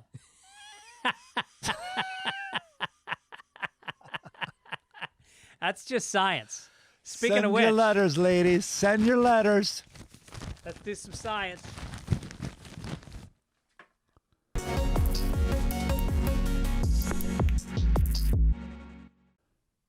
Should I back up and say very, very good high school tennis, male high school tennis players? Let's just say that. How about that? A study published in Journal of Stroke and Cerebrovascular Diseases reported a 51-year-old right-handed man developed a subarachnoid hemorrhage during masturbation. All right. This is what happens when I leave you to fill out the stories in this podcast. Look what you've done. What have I done? Everything's about the crotch. I know, it really is today, isn't it? Jesus. All right. When you leave me to do it. I love how you say that. I entrust you Yeah. to do this Yeah. through my incredible laziness. Study authors believe his sexual activity triggered spontaneous SCAD. Prior case studies have reported that sex, including the autoerotic variety, quote, was the immediate preceding activity before a ruptured aneurysm in up to 14% of patients. So 14% of the time, your uncle or your grandfather or your dear father has a fucking stroke, he was jerking off. Wait, That's what I extrapolate from that. I have to reread this. The risk of death can be self-induced stroke, no pun intended, can be compounded by taking cocaine or Viagra before the act. In a 2009 study, they found frequent masturbation in young males could increase the risk of prostate cancer, but in older men, 50 years plus, it reduces the risk of prostate cancer. So jerk off if you don't want to get prostate cancer, Mike. You know, there was also another masturbation story this week, which was that it can increase your immune response, your defenses, and that masturbators active, I don't know, now I'm just making stuff up, Like an but active shooter? habitual Uh-huh. or frequent masturbators may have a stronger immune system. Oh, interesting. Because they studied blood samples on people while masturbating, I think the study said. I think they called them like brave volunteers. Anyway, and they studied the release of certain chemicals in the body during it. Never mind outside the body what was released. All right. If you were in your 20s and you were dating a girl and there was a study that they were doing on sexual activity and they would pay you $1,000 to have sex for an hour in a laboratory with 4 people in lab coats there, would you do it? $1,000 each. I'm not even trying to be funny. What's the catch? Is that wait, are you they would have filming sex it? No, they'd be standing there watching you. And what happens in that room stays in that room? Yeah. Unless she gets pregnant. You remember how much $1,000 was? Yeah. I would go to, remember we got hooked up? I would go all to those focus groups, sometimes for like $30. Yeah. I would take a subway, go to like some crazy building or that had like an ad agency, and I would do focus groups answering questions about detergent or like scotch or whatever. Ad campaigns. I had such bad asthma as a kid that I used to have to get shots every week. I used to go to the hospital with asthma attacks. And when I was in college, for $150, I would take a train to some hospital in Dorchester. I think it might have been UMass Dorchester and UMass Boston. Huh. And they would put me in a tank and they would induce asthma attacks. I would have an asthma attack and then they would put this tube down my throat and scrape it to get the resin to study. I did that like once a week for like 6 months.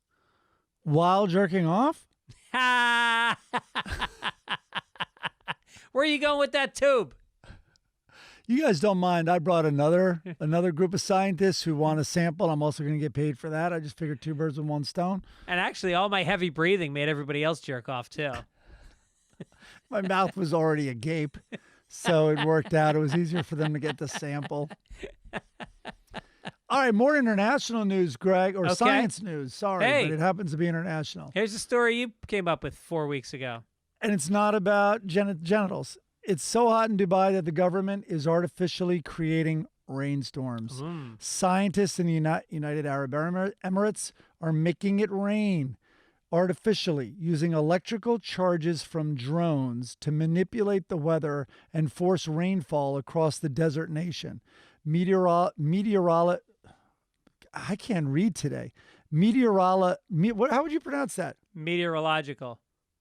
Yeah, it's clunky. I'm just going to give up on it. Officials released video footage maybe I'm having a stroke right now. Released video footage this week showing a downpour over Ras Al Khaimah, I can say that, as well as several other regions. The new method is called cloud seeding, and it shows promise in helping mitigate drought conditions worldwide. So making it rain in Dubai. Usually that means you're in a fucking strip club with some princes. I'm surprised there are clouds over that desert. Like most of the summer here, there aren't clouds above LA. I mean, this really is the future. You're going to have more wealthy areas seeding clouds and grabbing the moisture out of the air before it goes to more poor areas. Oh, you don't think this is like the makings of the most gigantic backfire ever where we're playing God? Right. Where we're playing Mother Nature? Yep. I mean, already some of these fires are creating their own lightning storms. Oh, is that right? Yeah. So the fires, the smoke, I don't know how to talk about this scientifically, but the smoke is so intense that these fires are creating their own weather systems that have produced lightning, which starts more fires. Oh, my God. Yeah. It is really the book of Revelations. Except this is true. Yep. Well. Business. Let's see. Mike owes me $100 is the headline. Is that still in there? Yeah, it's still in I'm going to Venmo that to you as you read this story. Okay, great. And you I also don't have apparently. Venmo. Venmo's not updated. Yeah. No, let me see. You keep reading. Go ahead. I just got a note also that Mike owes Chris $68.55. Oh, yeah, but he won't sign up for Venmo because it's big money or some Well, fucking fuck Chris then. Sign up for crazy Venmo. fear. As the clock runs out on a nationwide eviction ban for what's expected to be the final time, millions of tenants are staring at the prospect of losing their homes as they wait for emergency rental aid that the government has failed to deliver. The federal eviction moratorium in place since September is set to expire Saturday after the Biden administration refused to extend it and Democrats in Congress couldn't muster the votes to intervene. Now lawmakers and activists fear an unprecedented surge in evictions in the coming months, just as the highly transmissible Delta variant causes a spike in coronaviruses. Wow. Representative Cori Bush has slept outside the Capitol to protest the end of eviction freeze. I know what it's like. Well, Cori, why don't you do it in January? I didn't hear any of it. Did you just get an email telling you I paid you? Let's see. I did. Thank you very much. There it is. And you put a little Eggplant emoji. eggplant emoji. That's what it was for. Cute. Don't look into it. So, as somebody that has tenants, and I have not evicted them, You've been past burned year. by tenants before. I've been burned big time by tenants Yeah, you before. I think that they've got to continue this. I think they've got to do it on a. I mean, think about how bad the homeless problem is right now, and how much worse it's going to get if they allow evictions. Well, I've heard stories, and obviously these. I'm not defending homeowners in this case, but it does get complicated. So I have a friend who flips houses and all that stuff. But anyway, he's in real estate, and he knows a guy who's selling his house. The owners who've had a tenant in there for a while and sold the house, but it can't close because the his renter refuses to leave. Oh. And the buyers are like, what the hell? Like, can't you evict? No, that's the whole law. Well, that's what this story is. Wow. You can't get them out. Yeah, I mean, I guess if you have like a triplex and two or even three of your tenants are unable to pay for financial reasons, does the government step in and pay the mortgage for you? Yeah, so there were big announcements this week about the federal government helping and helping states and all that, but it is a big effort to pay to avoid this turnover of and all this foreclosure. Wow. But listen, it happened after the Depression. Like, and whenever there are things like this, like all these stories about how much richer the rich have gotten during this, that was the same during the Depression. Because if you are able to outlast your competitors and, oftentimes buy them up. So what's happening on the West Side with our crazy home prices, which keep going up, is all these corporations. So where I live, there's an apartment in my same complex. And I was considering maybe renting that if it was less, it's a similar unit to mine. And they're like, oh yeah, call this is the landlord. So I call the guy, but it's an office. And I think I talked to him on the phone. He and I think it was 5 other guys created a company, and they have like 40 units in Santa Monica. Yep. And maybe it's an LLC, I'm imagining. I didn't get that far in the conversation. No, it's happening all over the country. The Wall Street is buying up properties. Yeah. And it's causing rents to go up. Yep. So I mean, it used to be you had investments and you had housing, and now they've become the same thing. And so you've got big money getting involved and playing games with homes that people live in. Yes, and they have inside, because they know the realtor from previous purchases and all that. They have the cash already. So all these people, like in a competitive housing market like LA, are complaining like, they didn't even open our offer. Like, they had an open house. It was sold before the open house. Like, right. It's like, how is this happening? And it's for lack of a better word, this corporate scooping up of residential homes. Yeah. Speaking of which, this day in history. Oh.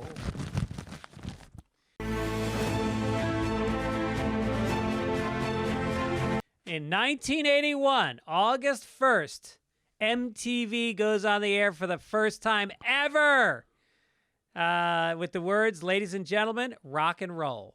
Those were the first words said. And the Buggles' Video Killed the Radio Star. It was the very first music video to air. That's so great.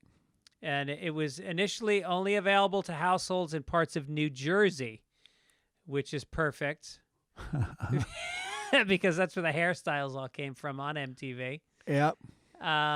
They in the early days, they had basic music videos introduced by VJs, and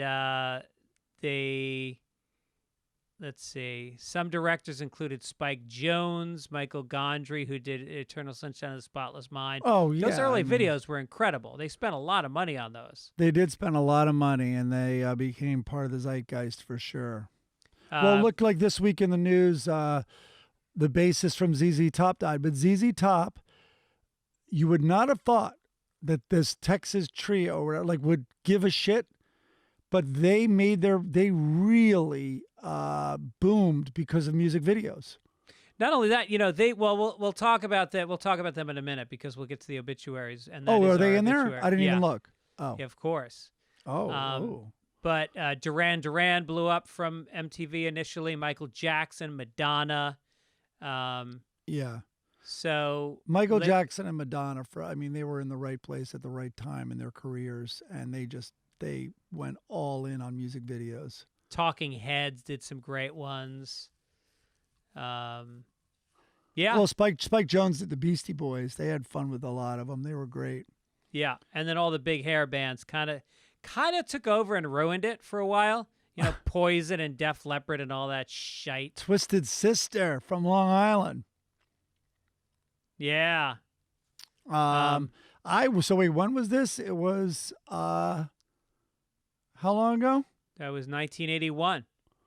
So I worked there from 91 to 94, I think, or 92 to 94. So this is their 40th anniversary. Yeah. Wow.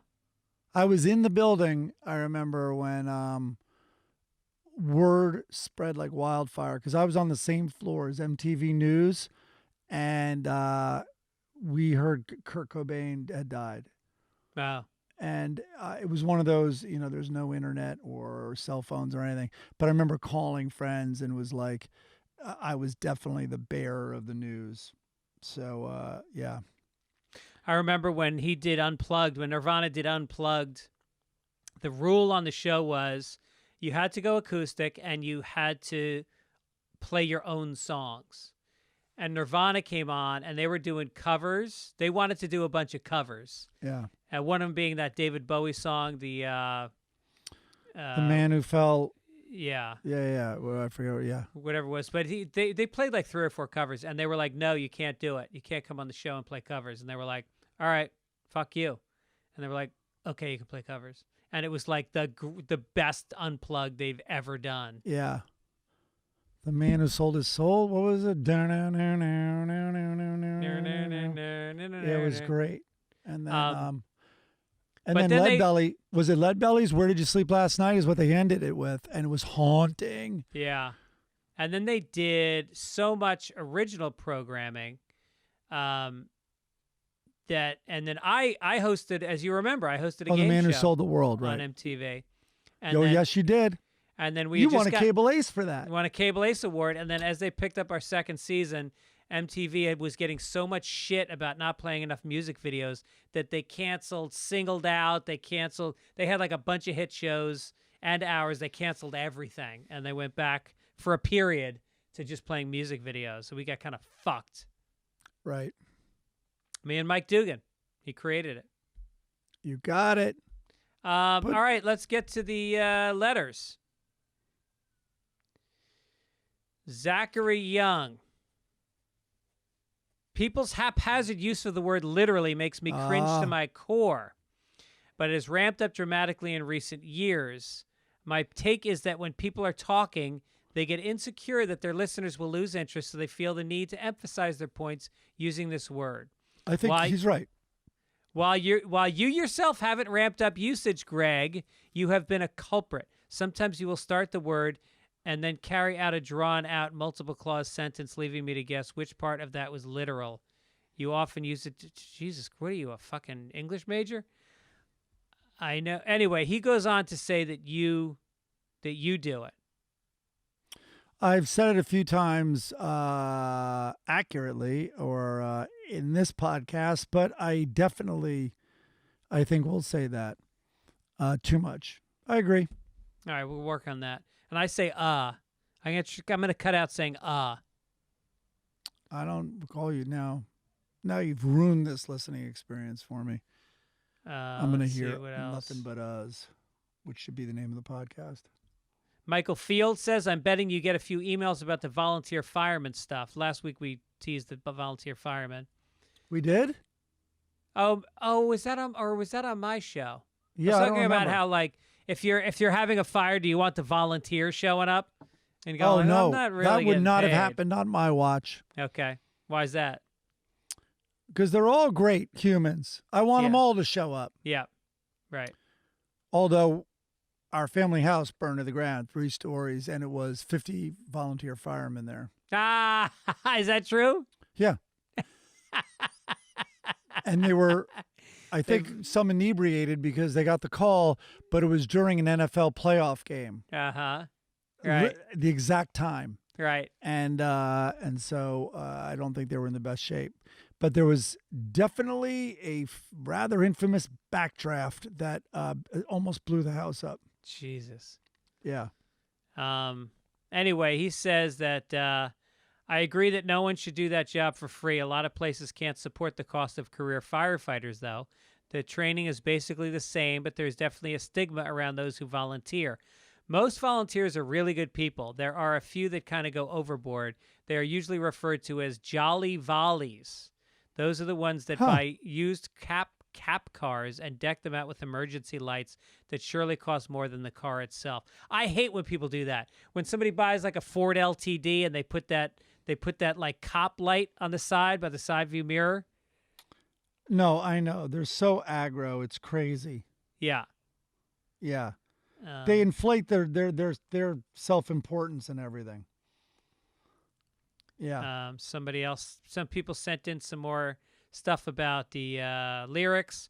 John Caribbean fan said, "Pretty eyes, pirate smile." Yeah. The fuck is a pirate smile? What's a real estate novelist? Remember, we're on to Billy Joel. Honestly, what is a real estate novelist?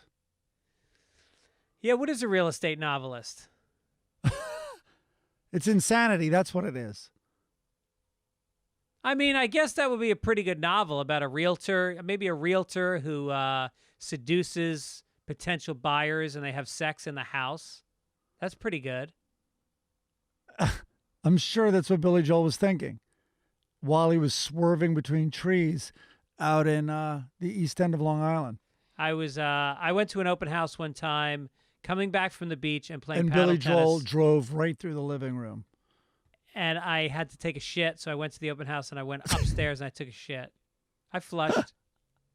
Yeah. I flushed. You need credit for that? The problem is I flushed the toilet. I went in the tub.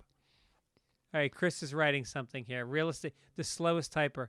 Paul is a real estate novelist, refers to a real estate agent named Paul who would sit at the bar each night working on what he believed would be the next great American novel. All right, Chris, context. Who said that? Where? Why is it? Who quoted it? All right. All right. Well, I do know Paul was sitting next to Davey, who was in the Navy. Mm-hmm. Right.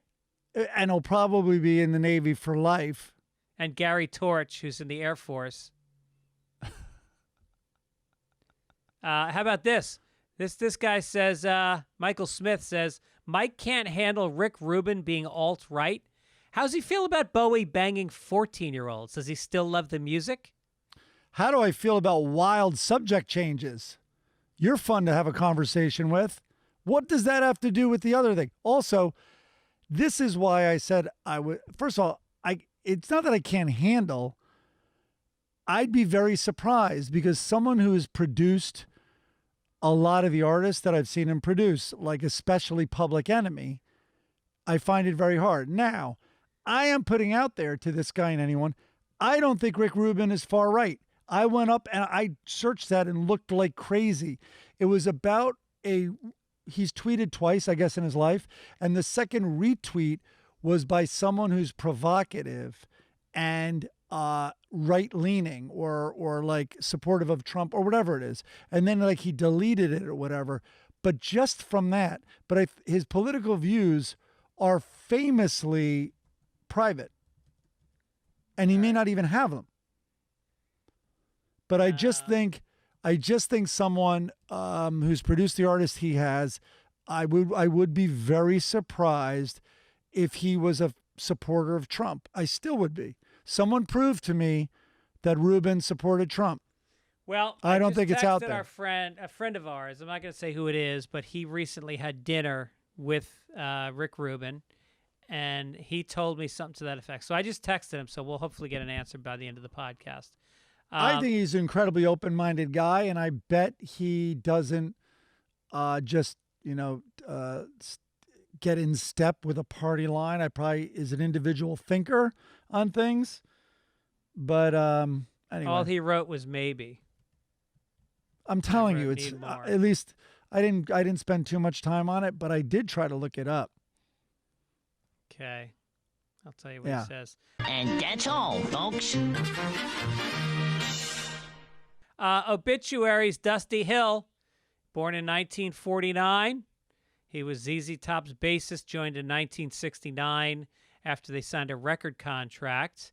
Their first big hit, LaGrange, holy fucking shit, one of the greatest songs ever. If you want to feel cool, like a badass, you put on ZZ Top in your car. You roll the window down. You put your elbow out. You drive slow. You steer the wheel with the inside of your wrist. Then there was hits like Tush, I Thank You, Cheap Sunglasses. So Hill and lead guitarist Billy Gibbons both wore long beards, sunglasses, and hats on stage. Hill also sang backups and leads. He sang leads. He sang leads on Tush, Bad Girl, Hi-Fi Mama. What's amazing is they were big in 1969, and then in the 80s they incorporated synthesizers, and they suddenly started having more hits with songs like Legs, Gimme All Your Lovin', Sharp Dressed Man, Sleeping Bag. I don't know Sleeping Bag. In the 80s, they were popular on MTV. See? Right.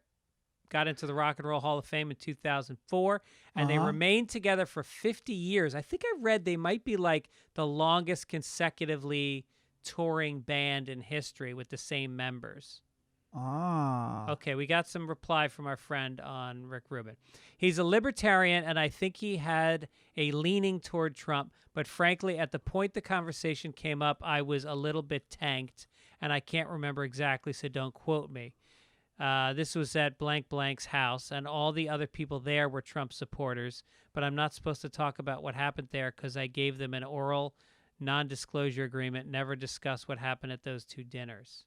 Oh. Interesting. Yeah, I'm still not convinced. Okay. I don't think he's political at all. He's so zen, and I use that word very literally, that I think he's on to bigger issues about existence, not one country's, not this weird country that has one political system called capitalism. Yeah. Okay. Yeah. We always cheer up after the obituaries with a little thing we call the Sunday Funnies. Okay. I know we really don't, do we? We get No, we angry. don't. We don't cheer up. Well, I'll tell you what cheers me up is these goddamn Lockhorns. Do they? Because Leroy hates his wife, and she hates him. He loves his money. That's Bernie Taupin, sorry. So let's see. She's filling out the bills, and she says to him, why aren't we ever on a roll that isn't going downhill?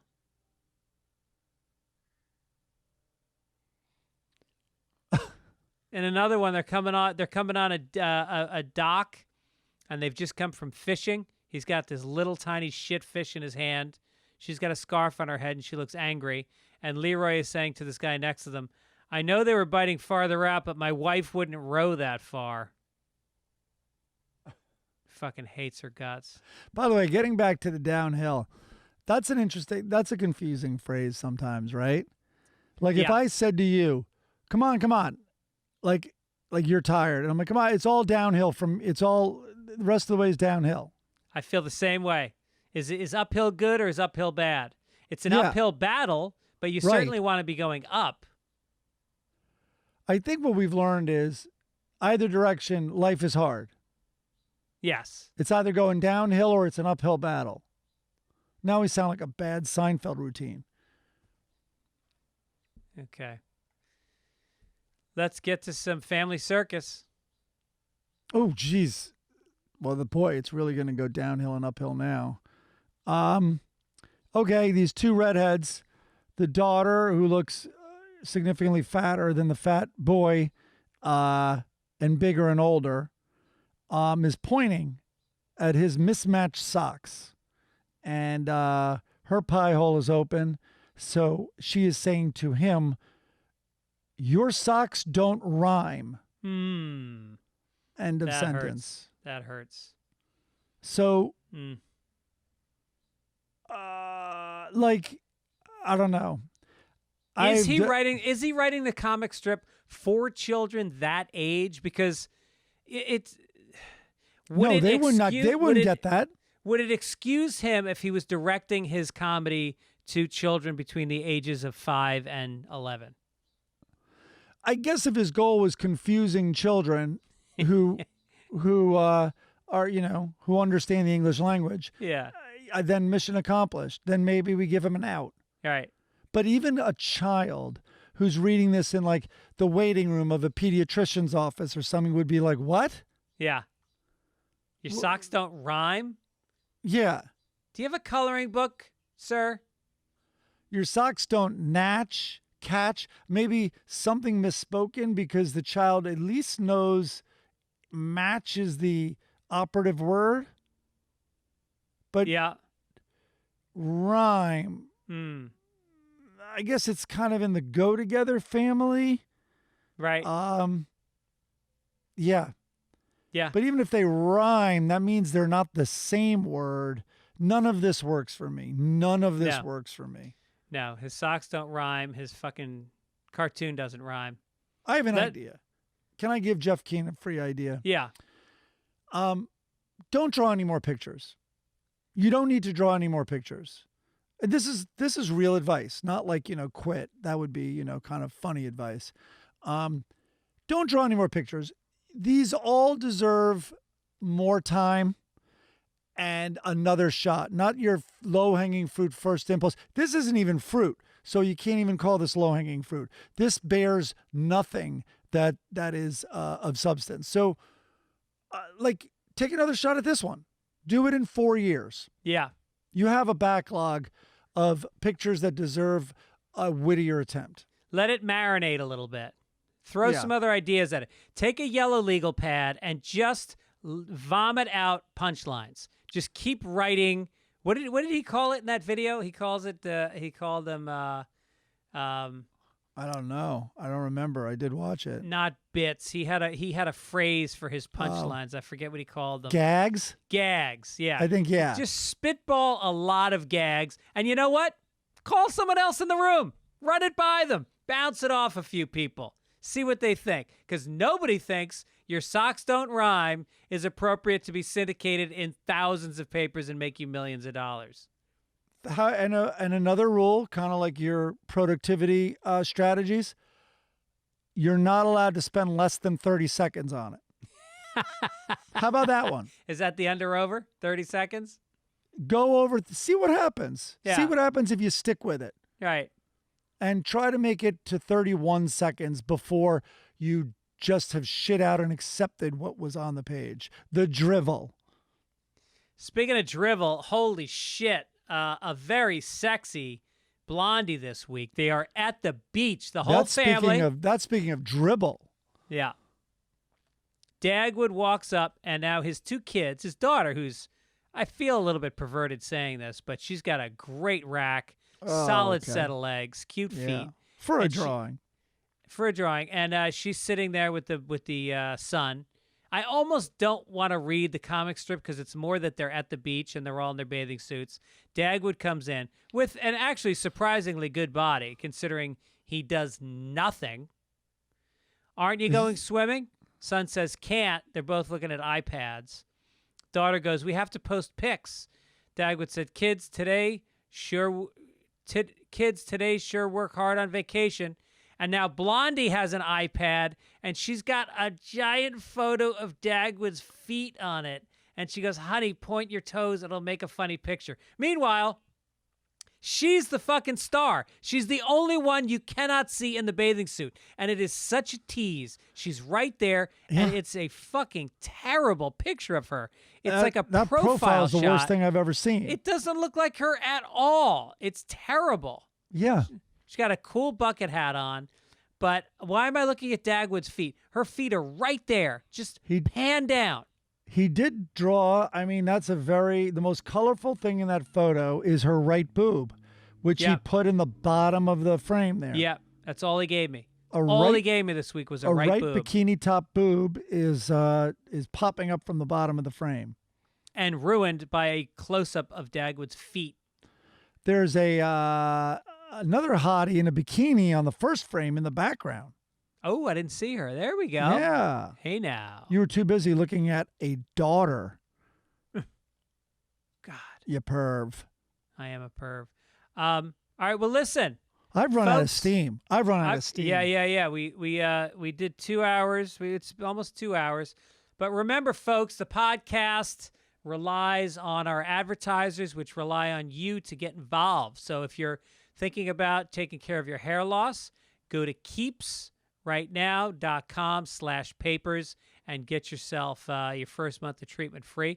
Also with Manscaped, it's really fun. This package 4.0 that they're sending out, Performance Package 4.0, is great. Get 20% off and free shipping with the code PAPERS at manscaped.com. And I'm not kidding. It actually is. You can be furious at me if I'm misleading you. It's actually quality products. The trimmer is quality. The nose hair trimmer is quality, but it's like, and it's wireless. It's also, I mean, it's rechargeable. So you don't have to place batteries in it. It's really cool. It's a great gift. All right, and that'll do it. So we want to thank Midcoast Media, Chris Denman, Beth Hoops, Key, all the people that help us out over there every week. Thank you. What else we got? Anything you want to plug? We were going to talk about Eric Clapton. Just he historically has said not cool things, and he was in the news. I wonder if his tune is changing because he was very big. He stated he refuses to play any concert where there is a vaccine mandate. So we'll see how that evolves because everything is heading that way now. That you're going to have a vax card in order to get in somewhere, like an ID? Well, like why when you go to a restaurant that... Well, the Comedy Store requires it. You can't get, as of Friday, you can't get into the Comedy Store without kind of like you vaxxed. go to a non-smoking restaurant. Wouldn't that be a draw for you who believes in the vaccine? Like you would like to go to a restaurant where everyone's vaccinated? Yeah, sure. Same here. But by the way, it has nothing to do with immunity. It's just I don't want to eat around idiots. Yeah. What? I'm kidding. But yeah, so I think that just from a business sense, I think it's going to pop up a lot. And I'm waiting. I'm waiting for insurance companies to say, bold move, you're taking a chance, but that's going to be your chance by not getting the vaccine. We're no longer partners on that. If you get cancer, we're right there by you. We're right there by your side.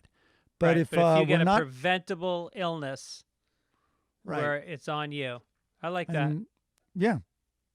We're also like, if you go hang gliding in Costa Rica, probably it's extreme sport. We're not going to insure you if you do that either. All right. Also, don't forget, I was on Joe Rogan Experience a couple days ago. If you want to go listen to that, that was fun. How long did you do? Sunday, 3 hours. We talked about Sunday papers a bit. Wow. Gave it a little plug. Okay, then. Yeah, Did you tell him I saw him in Vegas? I did. Yeah. No, really? Yeah, I did. Um, Not that you would know because you don't listen to my appearances on other podcasts. well, I get jealous. Yeah, I'm sure. Listen, we're at an hour and 4 minutes. Let's add another hour. Let's do 3, just so I'm not jealous. of Can you, you Joe Rogan. imagine? Jesus. I don't know how you did it 3 down there. It's so, I don't know why. It just kind of, because he talks a lot. He's pretty amazing. He doesn't run out of shit to say.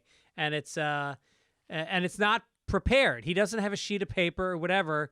The guy can fucking talk at length and in depth on so many topics. And He learns a lot. I mean, he had, he Yeah. has these fascinating guests. Yeah. How, what's the setup? Where did you go? Are you allowed to talk about it?